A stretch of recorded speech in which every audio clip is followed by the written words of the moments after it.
প্ৰিয়া কি খবৰ? পুৰা বিজি লাগি আছা? এফালে ৰিমজিম কি খবৰ? ভাল। আমি প্ৰিয়া আৰু ৰিমজিমৰ দোকানত আহিছোঁ। আমি স্পাইল পটেটো খাওঁ বুলি। সাংঘাতিকভাৱে মানে মানুহৰ ভিৰ, লাইনত লাগি আছোঁ। কেতিয়া পাওঁ ক'ব নোৱাৰি, একদম মানে বহুত মানুহ,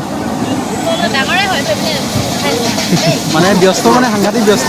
গতিকে কথা পাতিবলৈ বিশেষ সময় নাই। তথাপিও আমি প্ৰিয়া আৰু ৰিমজিম দোকানৰ স্পাইল পটেটো খাম আৰু আপোনালোকক জনাম কেনেকুৱা লাগে। বহুত টাইম আছে তোমাক দেখিবলৈ। আমি কয় জানো অকণমান ডাঙৰীয়া যে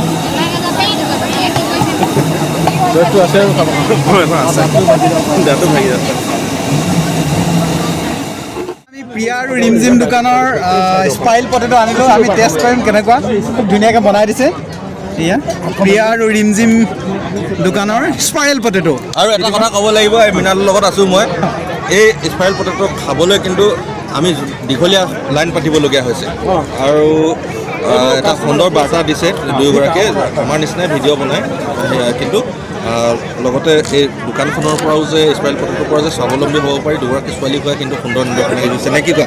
হয় হয়, একদম সাংঘাতিকভাৱে ভিৰৰ মাজতো আমাক যে দিছে, ধন্যবাদ জ্ঞাপন কৰিছোঁ। লগতে এইটো অকণমান টেষ্ট কৰা। আমি মানে কেনেকুৱা টেষ্ট কৰিম, বহুত জেগাত খাইছোঁ কিন্তু এইটো বৰ ক্ৰাঞ্চি এটা খুব ধুনীয়া হেৰি এটা পাইছোঁ। প্ৰথম মই যাত্ৰা কৰিছোঁ। ধুনীয়া, গৰম গৰম, খুব ধুনীয়া, খুব ক্ৰাঞ্চি।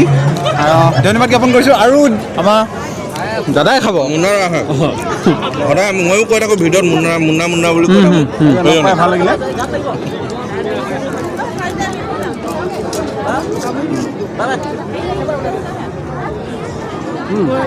ভালনে?